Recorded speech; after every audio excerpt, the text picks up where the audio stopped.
Girl, you know that I went out with Alexis and Billy, our hosts here in LA, after we did our live show of this and got like hammered in the middle of Los Angeles. I do, because I woke up to like 4 missed FaceTimes from you and then a video from 3 a.m. my time, which means you were up until midnight. I know. Billy and Alexis had me out late in West Hollywood, you guys. Is that all it takes? That's Great. all it takes. Shop liver over here.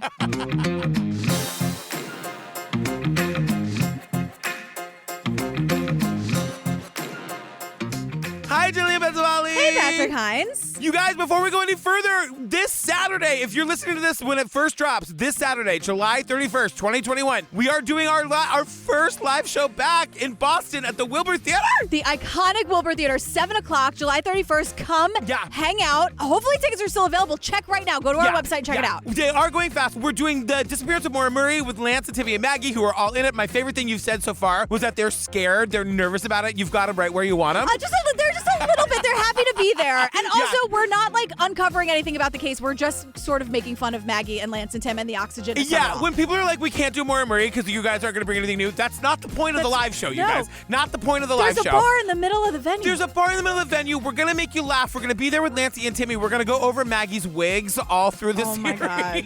We might just talk about the wigs for an hour. And that's fine. Totally. Or we might not. You never know. You never know. Come find out with us, because we have no idea. TrueCrimeObsessed.com. Click on the CS Live link. Join us on the Patreon. Over 250 ad-free, full bonus episodes to download and binge right now if you want more of us. Yeah. And who could blame you? You know what we haven't mentioned? Heaven's Gate. We did Heaven's Gate, Night Stalker. Totally. Heaven's Gate, for some reason, I woke up thinking, we haven't said Heaven's Gate in a while. Again, if you listened to our Scott Peterson thing on the regular feed a few weeks ago, we have a whole 6-parter on the Patreon feed. Yeah. The Staircase, Patty Peterson, may she rest. I know, may she rest. The Jinx, Lorena, Robert Durst, fuck him. It's all there, you guys. It's all there. And that's it. We love you. Anything else you want to say before we get into this? No, I have too much to say about the show, about the program.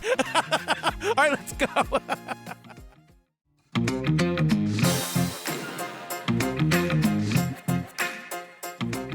All right, girl, what are we talking about today? We are talking about Unraveled, about the Long Island serial killer. If you went to our virtual live show, this is what we talked about, but we're doing it brand spanking new for you here today. I gotta tell you, I was not looking forward to doing that virtual live show because I need the audience, I need the people. I know. But it was real. I was a big old bitch about it, right? You were a big old bitch about it. I feel like I'm back there again. It was horrible. The show was so fun. The prep with you was a goddamn nightmare. And she's not wrong. It was really bad. But it was fun. Fun's not the right word. But it was an experience to revisit this today. I feel like I've watched this documentary 80 times. We both have, I think. Have we solved the LISC? I have. Stands for Long Island Serial Killer. I certainly have, I think. I have opinions. The Long Island serial killer case is as gruesome as they come. I was shocked. It was just not the bodies, it was just how many bodies were being found. To have that many victims in one area was amazing. It's been more than 10 years. No one has been arrested for these heinous crimes. It's time to start asking, why? My name is Alexis Linkletter. And I'm Billy Jensen. We're investigative journalists, and we're from Long Island. Never before has anyone investigated the investigation itself. Until now. A handful of people decided to make this their playground for some really bad stuff that they were doing. The FBI had been removed by then Chief Burke. Somebody was definitely watching out for him throughout his career. The district attorney himself made sure that Jimmy was well taken care of. This was unprecedented within the history of the department. You had a drug problem, you had a woman problem, you had so many issues. I can't say it right now because if I say it, I'm gonna wind up dead. My life's in danger. This is the untold story of the Long Island serial killer investigation. Everything you think you know is wrong. So we open with some on-screen text, right? And it's just like, some of the events depicted in this program are subject to ongoing criminal investigations. And it ends with, all individuals are presumed innocent until proven guilty. And I just have translation, shade will be thrown. They're just covering their asses, and I appreciate it.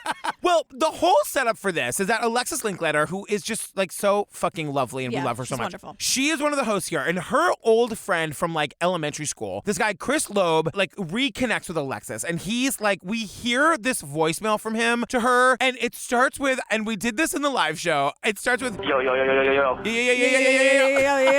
Alexis. Can't do it. Also, somewhere William Elizabeth Jensen is like, I'm here too. I know. Billy Jensen's here, everybody. Ladies and gentlemen, William Elizabeth Jensen. Being at a table at a Los Angeles restaurant with Billy Jensen at like 2 a.m. as we're having our 9th whiskey. Sure. He's smoldering. Billy Jensen is a sexy man. Answer me this. Yeah. How does he look in a blazer? Billy, I love you. I know. But come on.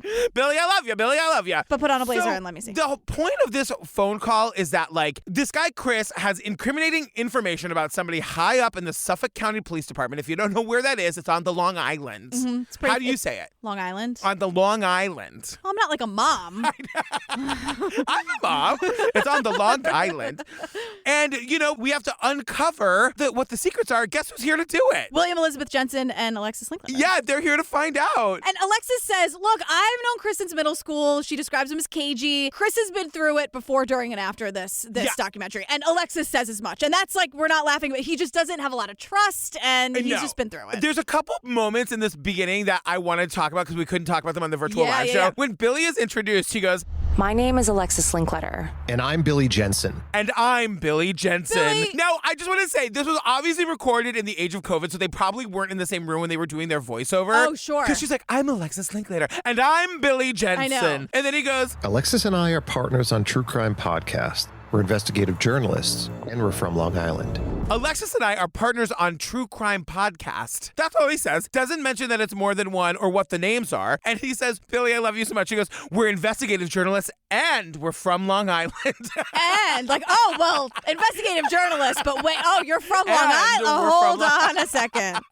So we are told before we get Chris's story, this is all connected to the Long Island serial killer case. So we got to go back and get the story of the Long Island serial killer. The story begins on May 1st, 2010, when 23-year-old Shannon Gilbert, a sex worker, was called out to the private beachside community of Oak Beach to meet her client for the night, Joseph Brewer. And her client for the night was a guy named Joseph Brewer, and she was driven there by her driver, Michael Pack. Right. And we meet her lawyer, who we really didn't get into in the live show, but I have pages upon pages upon pages. His name is John Ray. Oh my God. He is the epitome of what you do when you're being interviewed for a documentary. He's got a bow tie for Jesus. Yep. He's wearing a fancy shirt and a blazer. Yep. He's run like the comb through his hair. I meant that singular. Yeah. He's got like bless this mess style notes and boxes of paperwork. Yes. He knows exactly where everything is. They're Totally. his own version of organization. Steve Tipton would not be thrilled, but John Ray knows what he's doing, and he's a family attorney for Shannon Gilbert. I gotta say, whenever we get a throwback, like a bless this mess throwback, oh my God, it feels good, like a warm bath. It is. That was in The Keepers. Remember That The was Keepers? The Keepers, yes. I believe maybe The Keepers is where Let the Women Do the Work comes from too, but I could be making that up. Yeah, it might be. I remember making you laugh really hard when I was like, and you thought we weren't going to have fun today. Remember the gay at the end who was dressed up as a nun and like chasing that lady down the road? And then for that Christmas, I got you the Nuns Having Fun calendar, Yeah. which you better still have. I do still have. Are you kidding me? Good. Shannon, by the way, was so beautiful. It doesn't matter, but she was so beautiful. So something goes wrong. John tells us. And then about 4:54 a.m., she's somewhere in the house, apparently down on the main floor, calling 911. One of the things Shannon says is they're trying to kill me. We never hear this 911 call, and that gets contentious. We'll get into it later. But according to John, she says they're trying to kill me, and then she runs out of the house and runs up the road and disappears. Now, something to know about this Oak Beach community, because we'll probably skip it later because this documentary's 9 hours And long. we're not going to Oak Beach. No. We're also not welcome there. No. By the way. It's a very private community. One road in, one road out. So when Shannon is like running out the door, it's not like she's running onto a main street. She's like running into the middle of nowhere. Right. And this is where we meet Dominic Verone. He's the chief of detectives for this guy Suffolk County. is great. He's the kind of guy I hope retired and went into like private investigator work. He most certainly did. Well, this also came out like last year, so I maybe know. he will eventually I do want there to be a mystery I need solved so I can hire him. Yeah. But Billy, this is so funny because he's like, yeah, there was a sense of urgency, and Billy like cuts him off. Yeah. Because he's like, we heard the 911 call. There was a sense of urgency, and Billy's like, what exactly was in it? I'm like, Billy, we're 5 minutes into the thing. Can you let the guy talk? Billy does this a lot. He's like, I will direct the interview. Answer what was asked. Right. So it wasn't until June when we realized this 911 call, and now there becomes a whole new sense of urgency. Well, let me just go ahead. go back to the 911 call. It became a sense of urgency because what was on the 911 call? Oh, absolutely. She's in distress. Absolutely. What was on the call, detective? What was on it? Why are we here? Billy. Hey, look, we're not gonna oxygenize Billy Jensen again, all right? He had a rough go with the Rebecca Sahau episode where he had to go to that S&M club and get tied up in bondage at 9 a.m. I had issues with that coverage. Billy, I like seeing you tied up in bondage. Billy, we discussed it. We've moved past it. It's all right.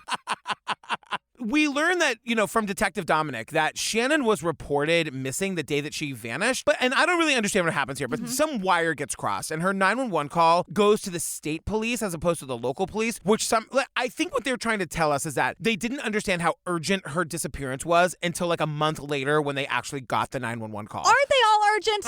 I know. I'm really asking if there's like on a level of isn't it all when you 911 when you pick up the phone, isn't it all kind of all like you're at 100? You should be at 100 at all times. Look, that's a directive I follow. I didn't, as I was saying it, I was like, not you.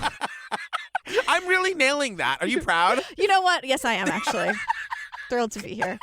As long as we're not doing a virtual live show, I'm happy to be discussing this with you. So, Detective Dominic is saying... Our initial thought was that the driver, Michael Pack, may have killed her and dumped her body somewhere along Ocean Parkway. But detectives cannot find any evidence that Michael Pack played a role in Shannon's disappearance. The same goes for her client, Joseph Brewer. And they also thought maybe that the client, Joseph Brewer, was involved. He says he never saw her again. And there was never any evidence connecting them to her murder or disappearance. At this point, she's just missing. We don't know where she is. Except that 911 call where she said they were trying to kill me from his home. But that's the point. They didn't get that call for a month. Right. You know what I mean? So when she was, there's a difference, I think, between like a missing person and like a, they're gonna kill me missing person. Yeah. Right. I still think it's the same, only different, right? It's the same, only different. Yeah. Missing is missing is missing. Then we learn on December 11th, 2010, 7 months after the search for Shannon began, a canine police officer and a dog find a body in what they're calling the Bramble off the parkway at Gilgo Beach, which is like, I guess, a long stretch of beach in Long Island. Right. So, of course, the cops assume that this is Shannon Gilbert, but it's not. It's not. Are you going to walk us through what happens next? Well, the detective... Detective Dominic. Detective Dominic is talking to Billy, and Billy asks, well, who was it if it wasn't Shannon? Yeah. Billy asks him that as the guy's taking a sip of his water. So the guy's taking a sip of the water, and as he's sipping, Billy's, asking him this really important thing, and the guy's doing that thing where you're sipping, and you're like, No, it wasn't Shannon. When he finds the first set of skeletal remains, you're notified immediately. Yes. He literally, No, I'll tell you. And this is 2 minutes after Billy was like, what was on the phone call, Dom? Spill it. Billy, I want to get to the bottom of this too. I know. He's so tall and handsome. He's very tall. But he finally tells us that it wasn't Shannon Gilbert. It was Melissa Bartholomew. Yeah. God damn it. So, they were looking for one woman and found another. That should be, cause enough for fucking concern. Is anyone at 100 yet? What are we at, a 50? What are you doing in Suffolk County? Going to the beach? So, then we learn on December 13th, which is just 2 days later, the remains of 3 other women are found along the same beach. They're all within 500 feet of each other. It's reported that they're all wrapped in burlap sacks, so that's not confirmed. And they become known as the Gilgo 4. And all of these women were sex workers who advertised on Craigslist. Yes. And Detective Dominic, he was shook when these bodies were found. And he goes, I've trained with the FBI. I've trained with about profiling and serial killer investigations. And I knew we had a serial killer immediately. If you trained with the FBI, girl, why aren't you working with the FBI?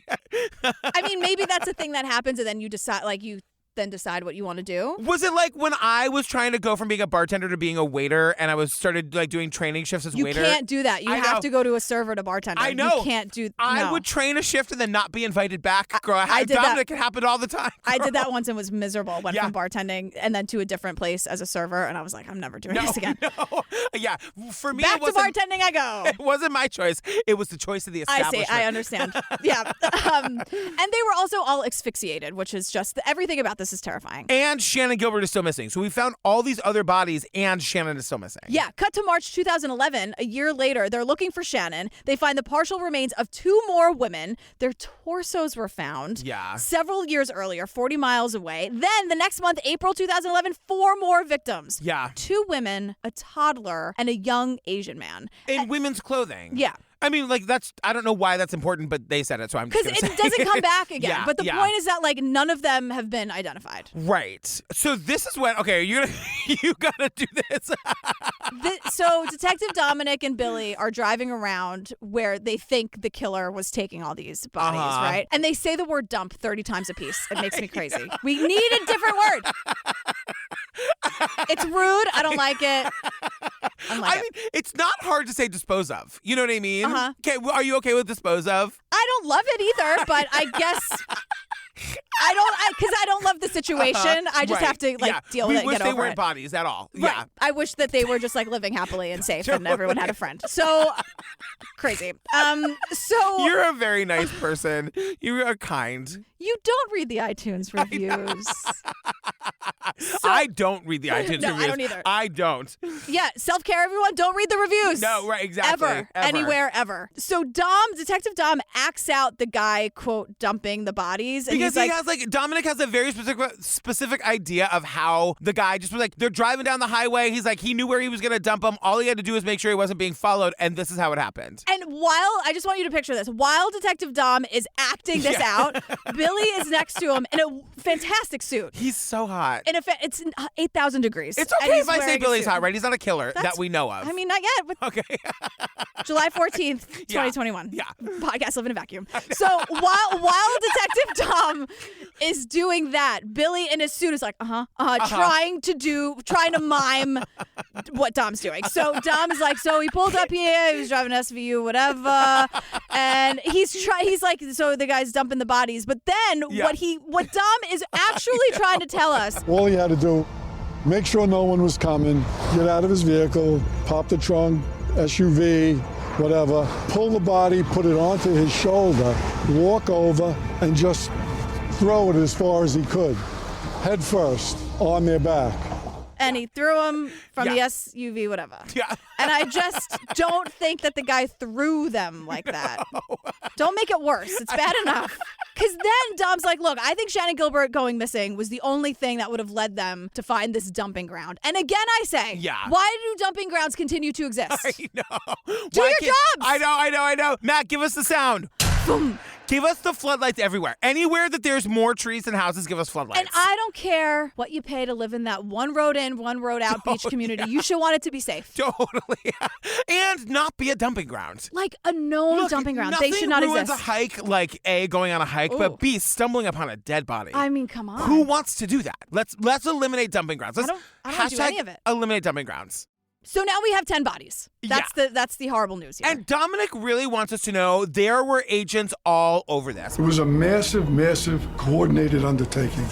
We had a lieutenant, 2 detective sergeants, and 15 detectives. Computer crime unit, our missing persons section, forensic, our major case detectives. The FBI was fully involved. It was an all-stops, exhaustive search. Everyone is looking for more bodies, trying to find Shannon Gilbert, trying to figure out what's going on. And I just want you to know that because something happens in a minute that I can't figure out. Okay. So here we go. December 13th, 2011, 19 months after the search for Shannon began, her remains are found. They are found 200 yards from where she was last seen. Remember 5 seconds ago when I said every fucking cop on Long Island was on this case? They're combing the woods. Plus the FBI? 200 yards from where she was last seen? It doesn't make any sense. That doesn't make any sense. It makes zero sense to me. Unless they're trying to say that she was recently put there, but they don't say that. They don't say that. And it's like, well, when Detective Dom and Billy were miming what happened to her, they were right there. Yes. I mean, 200 yards. That's really crazy. Doesn't make any fucking sense. And they don't go into it. No. So I don't know. And in case we don't get to it later, there's not a lot of evidence that she was murdered. Mm-hmm. The Suffolk County cops don't even connect her to the Long Island serial killer. They don't believe she's a victim of that. And the dogs, I'm sorry, I don't mean to bring the dogs into this, but how did the dogs not find her? You know what? I know. And also, you guys, they don't know how she died, and they rule her death a death by misadventure. There's got to be a better word. I know. I know. That is so from the 30s. Misadventure. It sounds like they went like the Goonies happened. She had a little mishap. No. Totally. No. Yeah. Again, I never thought I'd spend a full episode begging people to be at 100 24 hours a day, but here I am. Death by misadventure. I know. And so now they're like, This is where most stories about the Long Island serial killer end, with the discovery of Shannon Gilbert's body, because hers was the last of 11 bodies that were found. But this is where our story begins, because few people know what happened immediately afterwards. well, this is where the story usually ends, Yeah. but not us, because we're Billy and Alexis. And I'm like, also, why would the story end here? Well, because she's saying, and I mean, it's true because no one's ever heard the story before. They're like, nobody knows what happens next. Right. So, like, 2 days after Shannon's body is found, this guy, James Burke, is appointed, like, chief of police of Suffolk County. Yeah. And this is why we're here, because that guy, Chris from the yeah. I can't do it again. Ooh. Wow. I'm shaking my jaw. I think they can hear it, that you're not just saying, yo. The dirt that he's got is on this guy. Right. And Alexis is like, No one knew he was about to blow up the entire investigation. no one had any idea he was about to blow up this entire investigation. I don't think that's Alexis's fault. I think they make them say things like that before commercials. I think she's absolutely right to say it. I know. Having spent some time with her now, I did chuckle. It's like how Maggie's my friend now. So like Yes. going back and Oh my watching the God. Maura Murray thing, it's like Maggie doesn't talk like that at And all. The first time the three of us really hung out, she was like, tell me what you hated that I said, because I bet I hated it too. she wanted to finally be able to say, like, I didn't want to say that. I know. The problem with Maggie and Alexis is that they're beautiful, smart women. So Right. of course everybody wants to put them on TV. I know. But then they make them say like silly things. Right. But I also wasn't saying it silly. I mean, Alexis is right. No one knew he was going to blow up the whole thing. And so this James Burke guy goes over to Detective Dom and he's like, hey, Dom. And Dom's like, oh, hi, Jimmy. What's going on? Jimmy. I am told that I have 15 days to put in my retirement papers or be demoted to captain. So that guy, Detective Dominic, he was the chief of detectives. Right. He wasn't just he was like the head of the detectives. Yeah. And so this guy, Jimmy Burke, the new guy, is like, I'm firing you and I'm firing everybody else. You've got 15 days to get the fuck out of here, except for that guy. One person gets to stay. Right. We don't know who. Yeah. Well, someone in cahoots, clearly. So Burke totally dismantles the team working on this case. Yeah. They were working on it for 2 years. This guy comes in, demotes or fires everybody, and then tells the FBI to go fuck themselves. He's like, I don't need you. Not only does he like say, thank you, we don't need your help anymore. He's like, get the fuck out of here. You no longer have access to any of our files or the bodies or any of the information. He kicks out the FBI. We went over this for 20 minutes during the live show. How is he allowed to do that? I feel lied to, because I know. every television show and movie has led me to believe that the FBI can do whatever the hell they want. Yeah, and so Alexis, I love this. We did not talk about this scene in the live show. What? Alexis is like determined to get to the bottom of like, why would Jimmy Burke want to be shutting down this investigation? So she finds a cop that had worked with Jimmy for a long time. God. It's this guy's name is John Oliva, which totally freaked me out because I used to know a John Oliva 1,000 really? years ago who sounds just like that guy. Alexis is like, will you sit down with me and like spill all the tea? They meet at a strip mall. They meet at like a coffee shop at a strip mall where Yeah. they're like sitting at one of those tables outside in the parking lot. Yep. I feel like because it was COVID, Alexis and Billy shot this whole thing themselves. Yep. Like on their phones. Alexis is like, let me get my ring light. She still looks great. I know, totally. She still looks great. But no one really got, because she's trying to get to the bottom of like why Jimmy would do this. And this John Oliva guy's like, I don't know. It's an excellent question. Nobody knows why. Like this case is getting bigger and bigger. Everyone's been working on it for 2 years. The FBI's there and Jimmy just shuts it all down and everyone's like, what the fuck? And John Oliva's like, Maybe he had skeletons in his closets. Maybe he had things going on that nobody was privy to, and they just didn't want these guys out here interfering. well, he probably had skeletons in his closet. And I just wrote, did he ever? And then we meet Rob Trotta. Oh my God, Rob Trotta. Rob Trotta is like, I'm sure he's never heard of True Crime Obsessed, but if he had, he'd be like, oh, they're going to love me. I agree. He's great for us. So he used to be a cop, but now he's a county legislator. Yeah. And he's talking about how, like, everyone was like, oh, you know, Jimmy's the best. And, you know, he thought of himself as the king. He'd show up at union meetings smoking cigars. And I'm Yeah. like, well, back in Queens, we'd say he thinks who he is. What is that? Wait, say it again. He thinks who he is. What does that mean? You know, he's got a real ego. He thinks who he is. He's walking in there with his cigars. I don't like him. Look, it took me a full year to understand the definition of cold pass. Kolpast. With the T and the apostrophe at the end. I had some Kolpast the other day. It was Penajala vodka. And Let me tell again- you, out of the container, it was So delicious. it just means like pasta that was once hot but is now cold. Yes. Okay. That's You don't cook cold pasta to be cold pasta. I actually Googled cold pasta to see Steve, I'm like, how do I make that? You go to a restaurant, you take it home, and the next morning you eat it, and your soul will be full.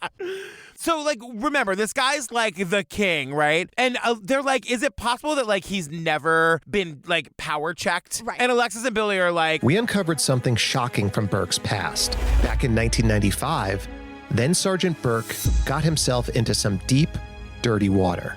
they uncover some shocking shit from his past, and here we go. Right. Back in 1995, a sex worker walks into the precinct and says, hi, my friend is dating a sergeant in your precinct. They are smoking crack, they are drinking, and he would have sex with her in his car on duty in uniform. I don't know if this is something you'd like to look into, but here's my tea. Take it with my compliments. So this sex worker basically is ratting out this sergeant who's dating her like sex worker friend. And the girlfriend of the sergeant is this woman, Larita Rickenbacker, which is that a name or is that a name? It's a great name. It's such a good name. And Alexis is like, I got my hands on the internal affairs report, and although it's heavily redacted, what's there is completely mind-blowing. I got my hands on the internal affairs report, and most of it's redacted, but what's not is bananas. I love Alexis. She gets her fucking hands on the internal affairs report. I mean, having sex in police cars on duty, and which is like, I don't care about that necessarily. Yeah. But he would lose his gun. But what they mean by that is he would lose his gun, and Larita, the girlfriend, would get the gun.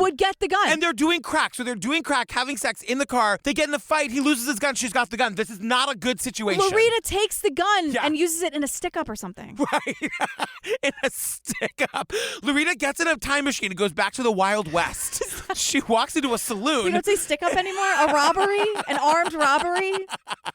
And so this was happening for like 6 months. And apparently everyone in town knew that James Burke was doing this. And I gotta say, even though like James Burke and Larita Rickenbacker are both criminals, I bet that relationship wasn't great. I bet there was not a lot of anniversary remembering. No, because James Burke is a piece of shit. Totally. So. And Larita seems a little unstable, if I'm being honest. I wouldn't want to cross her. No.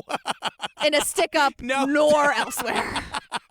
She kicks open those swinging wooden doors. Right, you and know then what they I mean? hit her. It's like, oh, that's something I would do. I'd be like, I'm here, and I'd kick it, and I'm like, oh, it's swinging back and hitting me in the face. Great. And so this internal affairs report happened. So people are looking into this. Mm-hmm. So Burke is like... Burke told investigators that his relationship with Rickenbacker lasted about 6 months. They would meet in various parking lots, and he would take her to his home or to motels. Burke denied having any knowledge of her addiction to crack cocaine or her extensive criminal record, even though all of her arrests happened in his precinct while they were dating. James Burke is like, what? Who? I know nothing about this. Steve, I've been doomed. And the gag is that all of her arrests happened in his precinct, 10 feet away from his desk. He's lying. Yes. He got busted. Have your girlfriend. Have whatever girlfriend you want. But like when you're a sergeant and she's a criminal and she's got your gun and you're effing in the police car on duty, like you deserve some punishment. Yeah, and all of her allegations were substantiated by other people too. Exactly. So guess what? Nothing happens to him. He is transferred and he loses 15 vacation days. I know that's not enough, but that is more than they want us to think it is. Losing 15 vacation days. The fact that anyone has 15 vacation days in 1 year, is that what that is? I know. 15. And plus the weekends they take too, and the bank holidays. How sad is it that we didn't even know the name bank holidays? That's when the banks are closed. Right. And the post office is closed. You can't do anything, right? But there I am emailing. And I'm like, why isn't anyone responding? Oh, because everyone else is home. Right. Or at a barbecue. Right. You know what I mean? Yeah. Like Labor Day. That's the one in September. That's the first Monday in September. Let's get to work. You're at a barbecue. Oh, okay. So wait, we're back to Rob Trotta. He's got a Newsday article that he wants us to see. My favorite thing about he's kept this Newsday article for 20 years. Explain to people what Newsday is, because it's not Newsweek. No, and that's why it really made me laugh that like this is their reference in Newsday. Right. But Newsday is like the Long Island paper. You can get it in Queens. You can get it in Manhattan, but it mostly covers like Queens and Long Island. But it's not like a national publication. It most certainly is not. No. It's a local paper with a pretty good distribution. I mean, you can get it at the bodegas here, but it's not really going to cover a lot of stuff. And the whole thing is like Rob Trotta is just incensed. It actually says, did have sex while on duty in a marked police vehicle. Substantiated. They don't even demote him. And they keep him as the chief. On what planet is that okay? On what planet is that okay? And he leans in because he just kept climbing the ranks, his dirty little secret, and he just kept getting promoted when this is proven that it had, like, the internal affairs report says this happened. Totally. Give me those vacation days, and also congratulations on your new gig. Right. And so here's the deal. We're back at the strip mall with Alexis, like literally in a table in a parking lot. I don't know why that's so weird. Is that weird? It's just, my thinking with these documentaries is always like, was there no conference room available? Was there no, like, kitchen with a table where you set up a nice shot? This is not a criticism to Alexis and Billy. Right. I know this was COVID times. Right. It just looks weird to see, like, a fancy documentary where they're sitting outside at a strip mall in a parking lot. Didn't bother me. Okay. Alexis, you look like $1 million in this shot, by the way. Like $1 trillion. She's amazing. So the Hot John Oliva, is that how you say his name? Yeah. The cop, he's like... You hear the rumor mill back then that he had some issues while he was on the job, but, constantly promoted. He definitely had an angel on his shoulder. Somebody was definitely watching out for him throughout his career. In order for him to have survived that thing as a sergeant back in the 90s and to keep climbing up the ranks, he had to have some sort of like guardian angel on his side. This is where we learn about DA Tom Spoda. Mm-hmm. And we learned that this guy, Tom Spoda, the DA, met Jimmy Burke when Jimmy was a teenager and Tom Spoda was like the lead prosecutor or whatever. Back in 1979. Yeah. And they meet on this thing called the Pius case. This is so, if you haven't pulled over, please do. This is like, I like truly had nightmares about this and we don't even get into it that much, but this is like really horrifying. So we learned that this Pius case, it's a famous case on Long Island. Billy, can we get to the bottom of this? While you're on Long Island, can you solve this? You're good at solving these things. I know. So 1979, this 13-year-old boy named John Pius was found dead. He was beaten.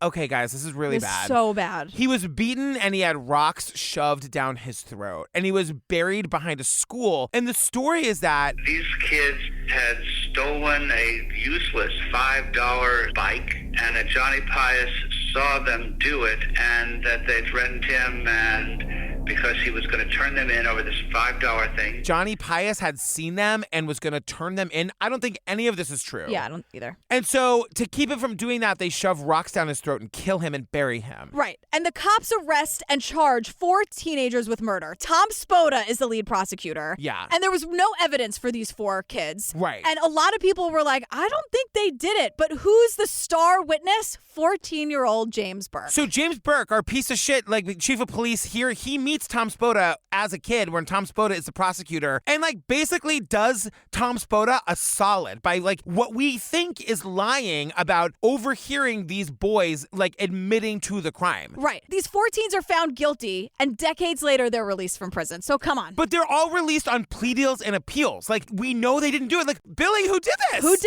it? But this solidified this alliance between James Burke and the DA, Tom Spoda. Because James Burke at 14 years old, apparently he was like a low-level criminal and Tom Spoda's like, hey kid, I think you should go into law enforcement and I'll look out for you. And like this is what happens. He goes into law enforcement and he just like climbs the ranks, being consistently promoted by Tom Spoda. And this is probably why his behavior's so bad. It's why he's like having sex in the car and losing his gun. Right. Because he's being protected by this one guy. At any point he could be like, I lied, none of my testimony was real. Right. And that thing on the cover of Newsday, yeah, that wasn't the only thing he did wrong. He was doing this left and right and he knew he'd be protected because the lead prosecutor has his back. But now, we got a Columbo reference, everybody. Sit down. Rob Trotta tries to describe Tom Spoda as like... He always reminded me of like Columbo, like one of these buffoony guys who's really smarter than he makes out to be. He was like Columbo. He was like a buffoon guy, but smarter than he makes himself out to be. And to this I say, do not besmirch Columbo. I get what he's trying to say, but no, Columbo was not a piece of shit. The whole point was that he was scamming the bad guys. So Alexis and Billy are trying to dig up dirt on James Burke. They're trying. Now, remember, you guys, we are going to connect Burke to this story. Remember, the whole reason we're here is because Alexis's friend, Chris. Yeah. We're going to get there, but we're just giving you the backstory. So they're trying to dig up dirt. They're trying to understand this guy, Jimmy Burke. And so nobody wants to go on the record. We hear like Alexis on the phone with these people who are like, absolutely not. Click. You can like, she's like, ow. But they find this one New York City cop who was like good friends with James Burke, who will let his voice be used as long as they disguise it. Right. And he's basically confirming everything we've heard. And he tells these stories about Burke being violent with sex workers. And there's this amazing Alexis moment that we didn't cover in the live show. Did you ever see James Burke strangling a woman in a strip club with his tie? Well, not in a mean way. Not in a mean way? So in a nice strangling. Killer. What was he doing?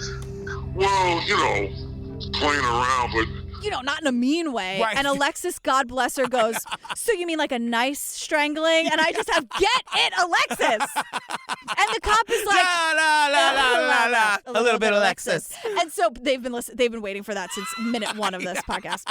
We did it. And so the cop's like, all right, fine, the broad has a point. He's like, normal people wouldn't do it. But Right. what he's saying is that James Burke would be violent and handsy and rude, thinking it was funny, and no one else thought it was funny. Yeah, and so we got another story like that. We're back with Rob Trotta, the guy, the Newsday guy. The Newsday guy. He's like, well, I have an interesting story. I know. And this story is bananas. Back in the day when Rob Trotta was a police officer, he's working some case somewhere. We don't really get the details. And Jimmy Burke, now that he's like climbed the ranks, comes over to Rob Trotta and he's like, Trotta, I heard about you. You're a heavy hitter. You lead the county in arrests. I look at your numbers. I want you to work for me one day, blah, blah, blah, blah. And then the next conversation was the most shocking conversation maybe I've had my entire life. He asked me if I could get him a snuff film. any chance you could get me a snuff film? A snuff film. Now, I know. Rob Trotta's like, no, girl, I can't get you a fucking snuff film. And then we learned this is not the only snuff film story about this guy.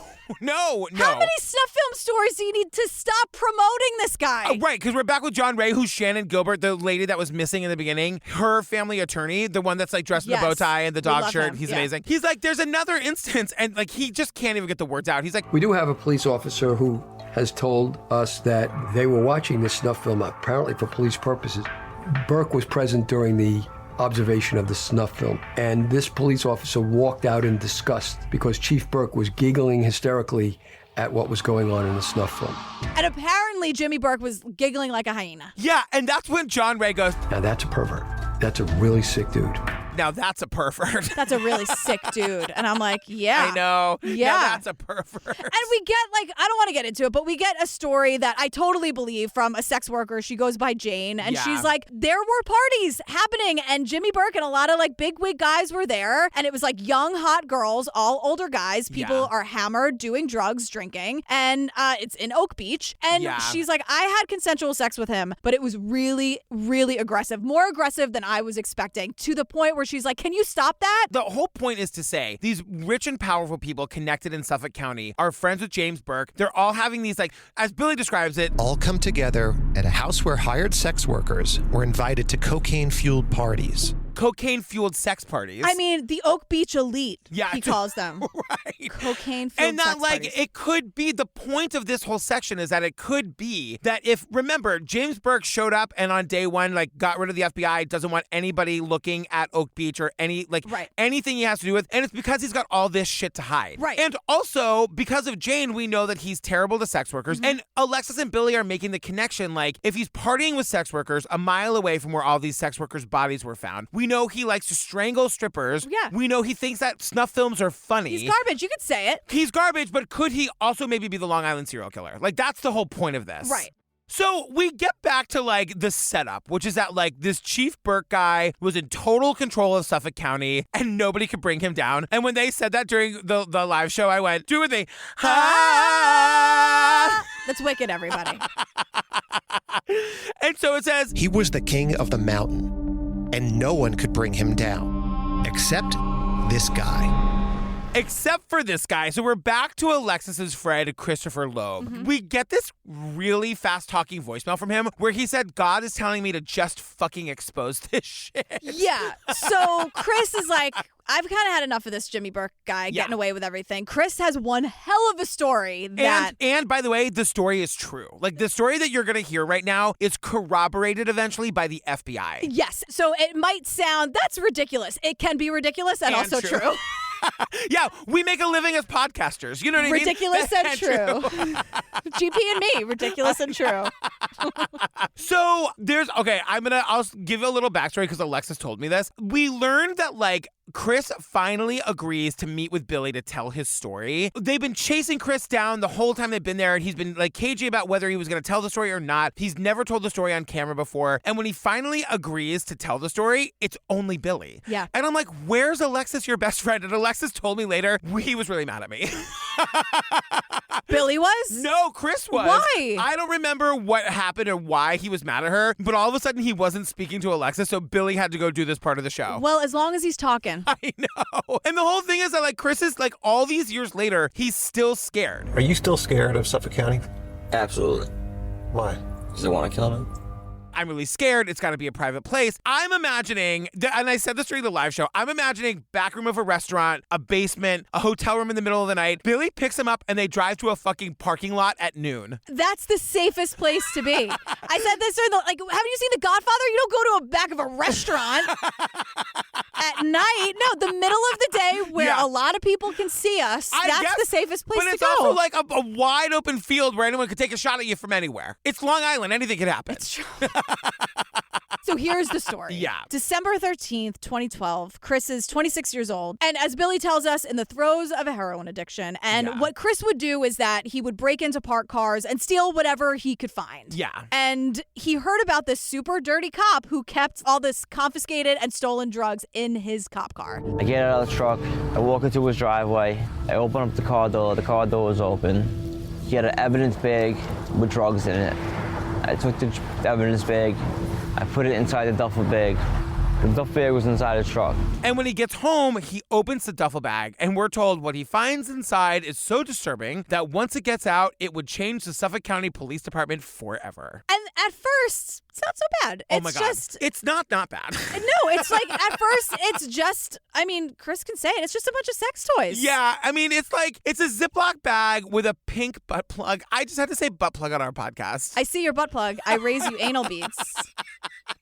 Which, like, fine, all fine. Lube, all fine. But wait, porn. the way he says lubricants, he really struggles with lubricants, and I get it. That's not an easy word. I found another Ziploc bag with lubricants in it.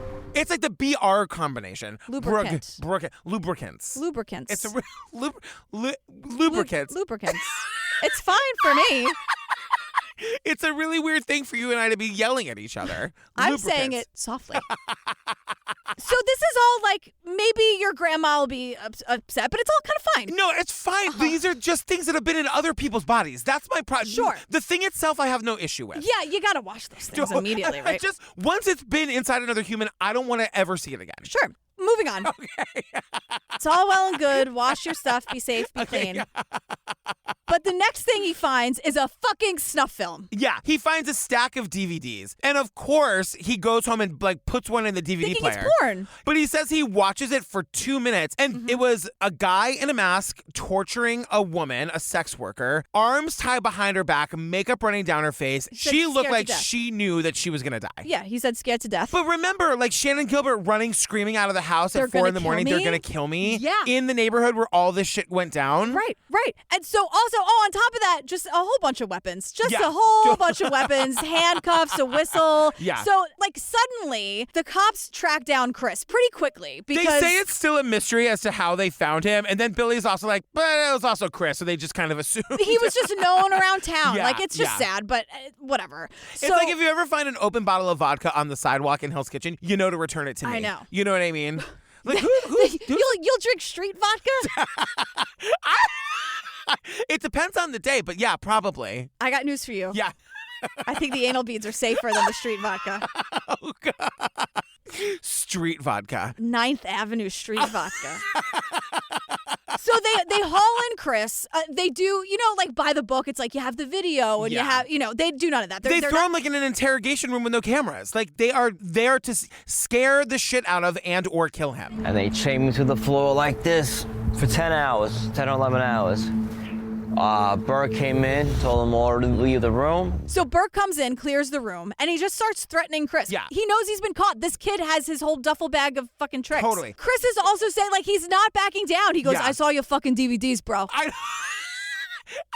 And Burke is like, yeah. He goes, you're a fucking junkie. No one's believing you. I am the chief. Nothing bad can happen to me. And you are, quote, a junkie. Who do you think they're going to believe? Yeah. And you know what? Burke is right. And not only what Burke isn't saying is like, I'm protected. Like, you're a junkie. I'm the chief of police and I'm protected. Like, nothing can touch me. I've been killing sex workers for years. For years, idiot. Yeah. And he's like, and I'm going to murder your whole family like I killed those seconds. He says as much to Chris, right? I know. So, and we hear later when Chris gives his victim impact statement, he also says to him that he's going to kidnap and rape his elderly mother. I know. That is crossing a line. Yes. You know what I mean?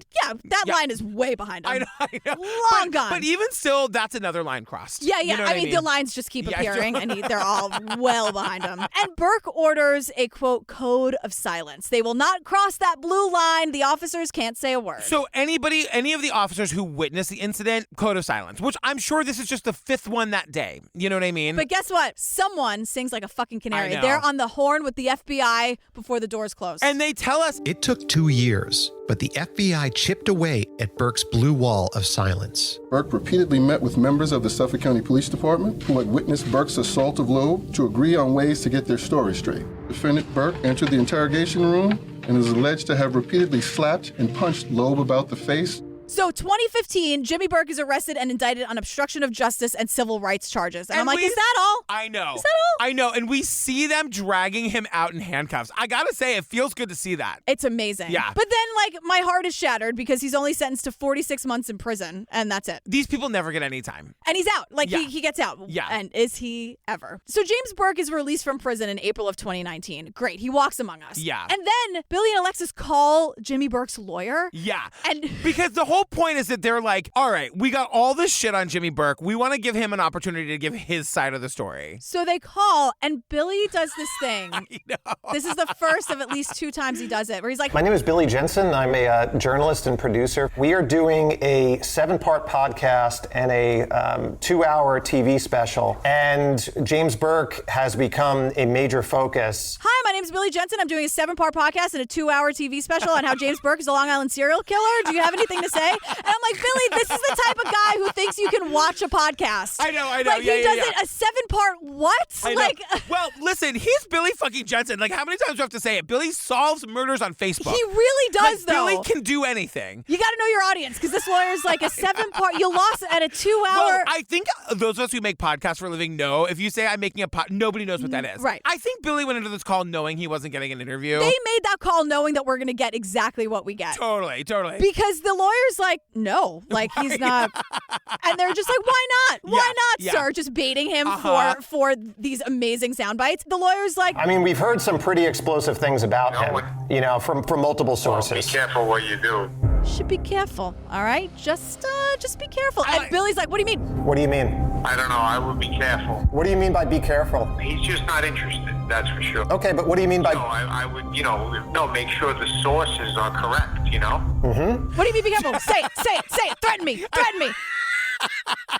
Billy really didn't like it. He's like, I hear you, but what do you mean? I hear you, but what do you mean? And the guy's like, no, I don't mean be careful like I'm going to break your knees. I'm just saying, you got to make sure your sources are correct. And Billy, like, he had this ready to go. He's like, that's what you do in journalism. I know all about that. Yeah, I know. And the guy's like, yeah, no, Jimmy's not going to talk. Thanks. Yeah, so they hang up the call. 2 seconds later, Billy and Alexis are in the car. And they're like, even though the lawyer said no, we want to drive out to James Burke's home to give him the opportunity to say no in person. This is a whole thing. So they go to his house. Picture it. I know.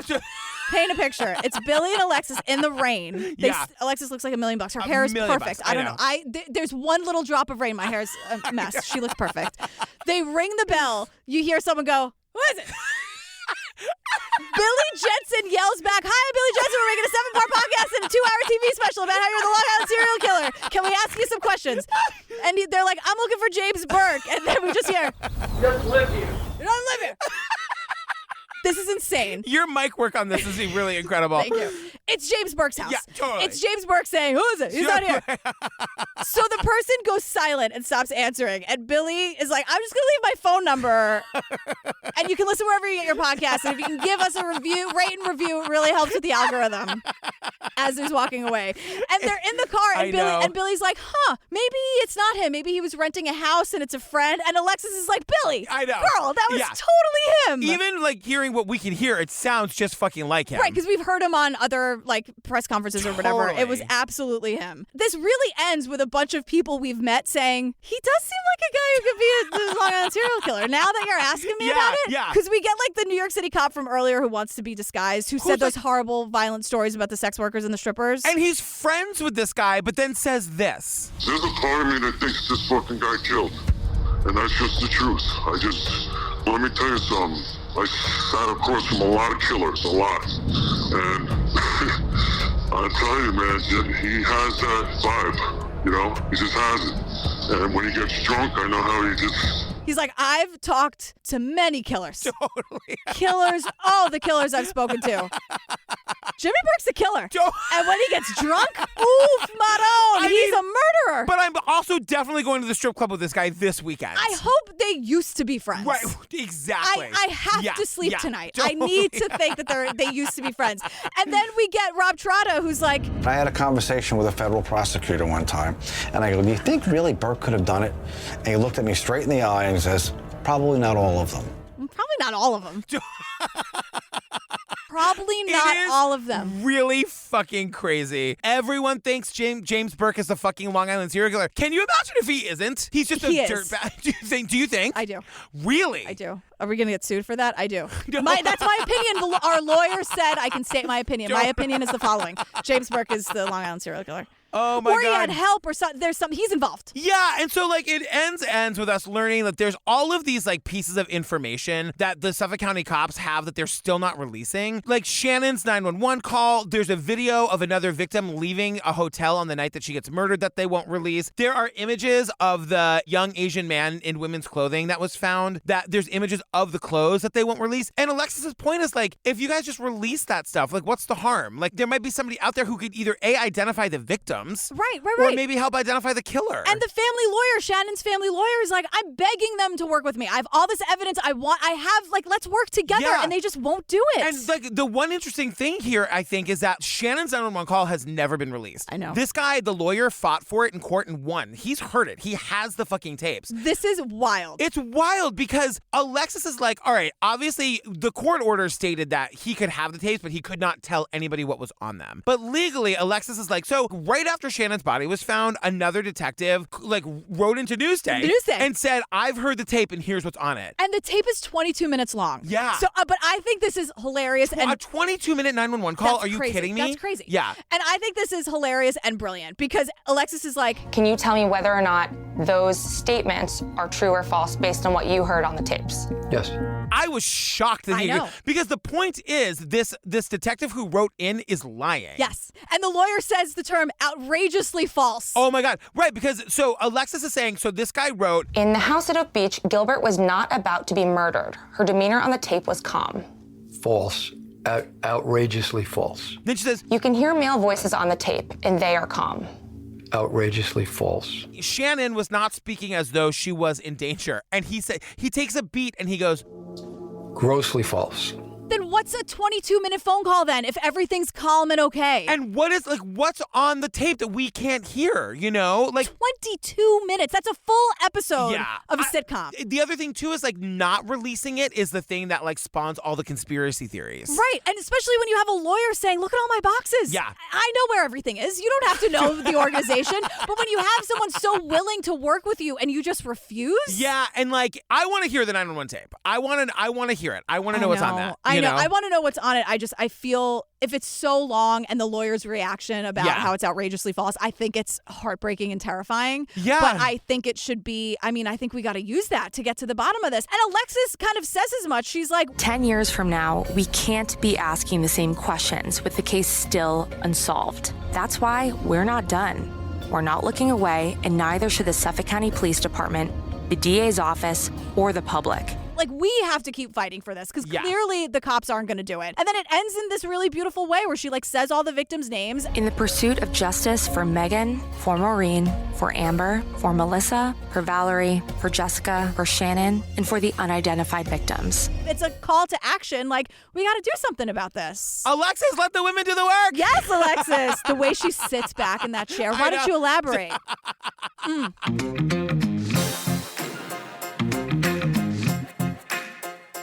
Oh my God, you guys, we did Unraveled. Unraveled. We did it twice. We did it twice. And 2 completely different shows. So speaking of which, you guys, we're doing our live show this Saturday at the Wilbur Theater in Boston, July 31st, 2021. Maggie, Lancey, Timmy, you and me, we're covering the disappearance of Maura Murray. It's going to be bananas. We're not trying to find her. We're just trying to talk about the case, keep it out there, have a little bit of fun. And let me tell you, if you think you're not local to Boston, I'm taking the Acela there. So you can get there from other states. Yeah. I'm just saying there's still time. Be spontaneous. Yes. Buy a ticket today. And if you've never seen us live, it is something to behold. It is really, especially when we got Timmy and Lancey who just have no idea what's coming at them. And Maggie sits there like a queen also.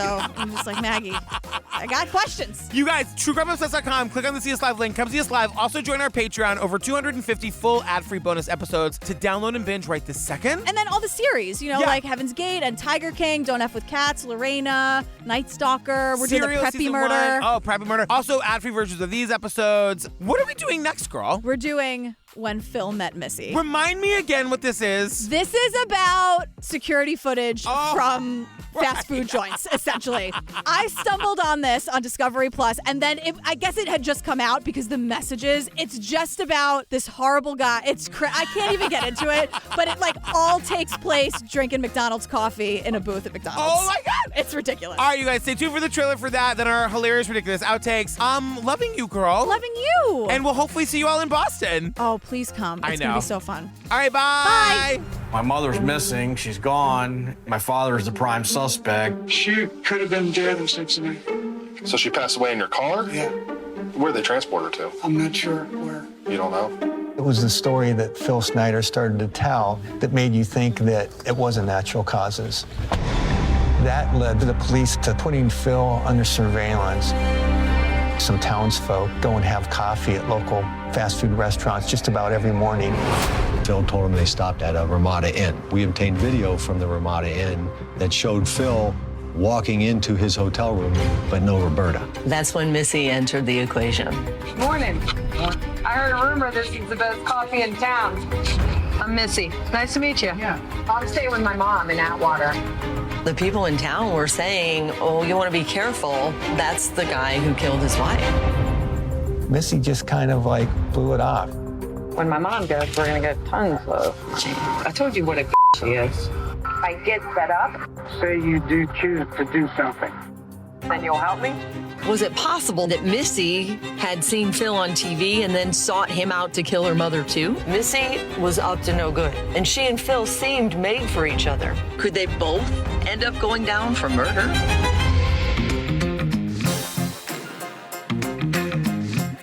When Steve and I were listening to the Housewife and the Hustler episode, Steve goes, "You're laughing too much." It's as though he's read the iTunes reviews. Is he? How many sock accounts does Steve have? I just called him Steven. I know that's not his name. Also, who has a DVD player? It's 2012. When did we get rid of the DVD players? 2013. Billy tells us in his sweet, sexy bourbon-soaked voice. Bourbon-soaked voice. I don't mean in the moment. I just mean it makes it that deep, raspy, husky. It's not water. No. I'll Be Gone in the Dark, by the way. The way. Do that thing where you cover your mouth. I'm sorry. It's so rude of me. So sorry. Oh my God. I thought cop cars automatically lock the back doors, right? Is that also from the movies? I've never been on the inside of a cop car, so I don't know anything about this. So. Which is a shock to me as well as everybody else, I would imagine. Come on, what? Why? I've never been arrested. Oh, I thought you were assuming that you were shocked that I haven't been in the back of a cop car. No, I'm saying I think it's a shock that I haven't been in the back of a cop car. For just being loud. Totally.